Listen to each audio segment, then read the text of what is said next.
How to delete notes on Instagram. Hi guys, welcome to our channel. Let's begin. In this video, I will guide you on how you can delete notes on Instagram. For this, go ahead and open the Instagram app on your device. Make sure to sign into your account. Now, in order to check out your notes, you want to tap on the chat icon at the top right corner of your screen.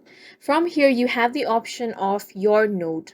Now, if you do not have a note and you want to create one, tap on the note option.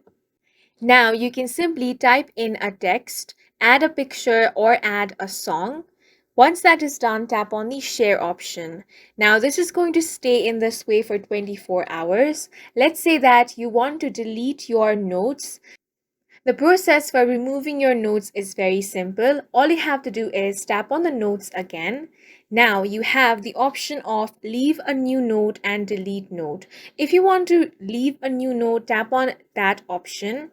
And now you can leave another note, or you want to delete the existing note, tap on the option of delete note. Once you tap on that, here as you can see, your note has been successfully deleted. And that's it for this video. If you found it helpful, please make sure to hit the like button and subscribe for more videos like this.